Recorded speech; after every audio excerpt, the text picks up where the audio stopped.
Hello everyone, welcome to ENGL 100 English Composition. This is going to be our week 1 video lecture. I want to spend a little time here just taking a look at the website, which is what we're going to be using for the entire class this semester.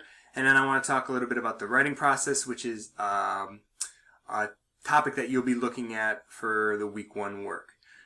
This class is asynchronous, so there's no actual time during the week that you have to be online. Each week on Monday, a number of assignments will be posted, and then you have until the end of the day on Sunday that week to complete your work. So this week, our class starts on Monday, and you will have until the end of the day on Sunday to complete all of the week 1 assignments. When you get to the class, you'll see announcements right off the bat. You'll see the work that needs to be done. I'll also post a video announcement. When you're ready to go take a look at the work, you click on Content.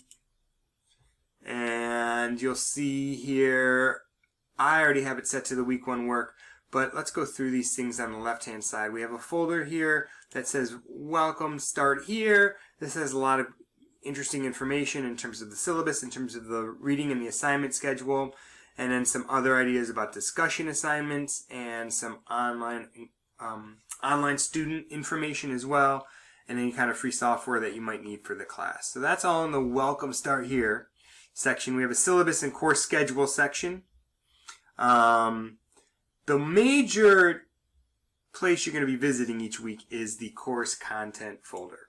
And each week you'll see the week's work posted. Now you're only going to see week 1 for this week. Each week on Sunday when the week ends, we'll have a new week posted. So for week 1, we're looking at doing a number of things this week. We have syllabus introduction. I want you to take a look at the syllabus just so you know what's coming up and what the schedule is. We'll pretty much stick to that schedule that's in the syllabi. You have the week 1 discussion assignment, which is an introduction assignment. You're going to introduce yourself. You're also going to reflect on a former writing assignment.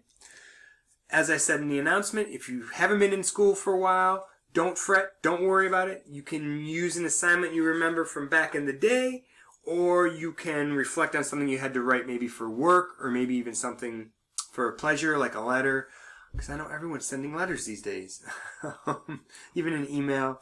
You're going to be reviewing the writing process. We'll talk about that here in a little bit. You're going to read an essay from Models for Writers, our textbook, called Lucy and Her Friends, on page 75 to 77.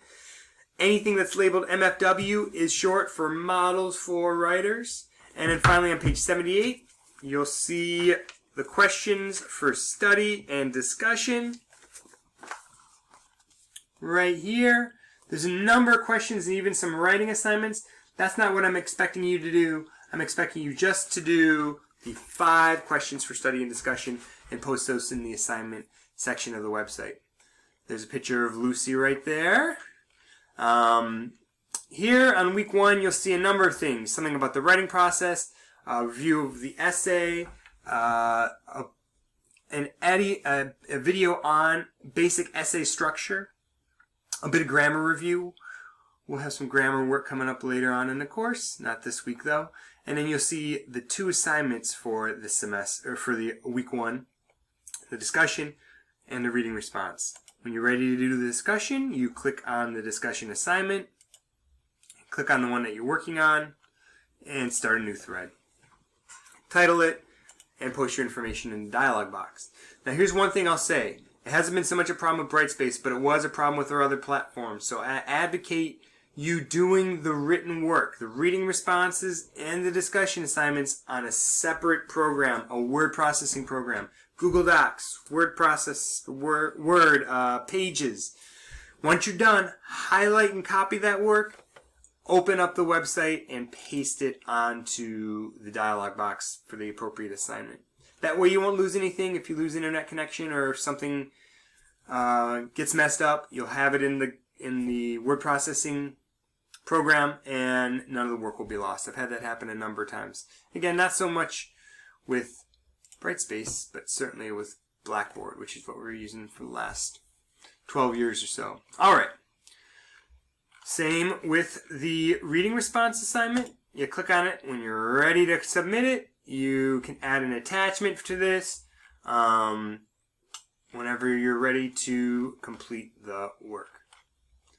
All right, now let's talk a little bit here about the writing process.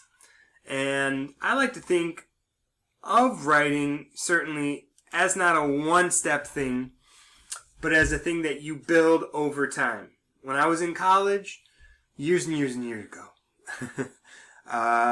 I wasn't the best at completing the writing process, to be honest with you. I would oftentimes launch into an essay with really no notes, no idea what I wanted to write, start typing, see where it went, and turn it in. And most times I wrote very mediocre, disorganized essays. When I got towards the later part of my college, and certainly in the graduate school, I did much more of this kind of plan, this writing process. And it made my writing not only better, but easier. I actually found that I saved time if I thought about what I was going to write before I wrote it. Shocking, I know, but it's true. And so this is from our book. It's on page, let's see if I can find it for us. This is on page I don't see it here now. It's somewhere in here though. There we go. Page 34. So you can find all this, again, Models for Writers on page 34. But this is just a little different way to think about it. So this author has to write an essay on something that has transformed their life, and he chose the fantastic world of golf, and how golf in particular has taught him many lessons. I know that's a bit hard to see. This started with just some notes and some brainstorming notes. That's one of the pre-writing techniques that I advocate, is just sitting down for 5 or 10 minutes and making a list of topics, a list of words, a list of questions, a list of phrases that are interesting to you about the thing you're going to write about. For this idea about golf, he says, golf is my life. I can't imagine being who I am without it. I love to be out on the course early in the morning. It's embarrassing and stressful sometimes. You know better than that, Jeffrey. I have pictures of me on the greens with cut-down golf putter. All kinds of character building goes on. So again, this is just a list of ideas.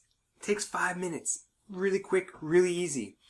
I heard somebody advocating a week ago a strategy that just said, once you figure out what topic you want to write about, come up with 20 words that you think need be in that essay about that topic. Those 20 words might inspire paragraphs, they might inspire a thesis, they might inspire a structure that you're going to use for the writing. Another way to do this is through a clustering diagram. This is one of my favorites. I'm a visual person. So I would oftentimes put the thesis, the main topic of the essay in the center, and then start to build it from there with different topics. So for golf, we have reflective benefits. You know, it's early in the morning and you can appreciate nature. It's got physical demands. It's really hard to ride on that cart. No, just kidding. I play golf, so you do end up walking around a lot. Is it a running marathon? No. But there's still some physical demands. Social values and morals. Okay, it's got some rules. He's got a story about his father that he wants to include. And finally, the mental demands. You got to control your emotions. So we got 4 different topics here about the main topic. And if I was this kid, I would be so excited because I literally have 4 different supporting paragraph topics. Maybe even more than that. You can have a couple topics on reflective benefits, one on physical demands, one on social values and morals, and one on mental demands. We have an outline here, and then it's twisted, so you got to kind of have to turn your head, but we have a thesis statement. Now, a thesis statement, we're going to talk more about this in the upcoming weeks, is the engine of your essay. It is what you are trying to prove about what you're writing about. A thesis statement has 2 parts. It's got the topic, and it has the author's idea about the topic. So the topic here is golf. The author's idea about the topic is that, in its simplicity, golf has taught me many lessons and values that other people have trouble learning elsewhere. So this is an essay that's taking that idea of golf and talking about it as a teacher. That's what a thesis statement basically is. Sometimes it can be a bit convoluted or hard. Sometimes you might not even know your thesis statement until you've written a paper. That's happened to me before, where I've changed my thesis statement depending on the evidence that I developed. But we go from the thesis statement to a rough draft. And a rough draft, of course, is where I would usually start. I would just dive right into the rough draft. Little pre-writing work. It didn't work out that well for me. I really encourage 5, 10, 15, 20 minutes of pre-writing work before you launch into that rough draft. Rough draft is where you're going to lay out your ideas. It's where you're going to structure your paragraphs. It's where you're going to come up with an introduction strategy, where you're going to come up with a conclusion strategy, and where you're going to organize your information. And then finally, we get to a final copy out of that rough draft, which we've edited for grammar, we've edited for structure, we've edited for unity, we've edited for mechanics. We've put a little frosting on it, and we've made a beautiful, great final essay.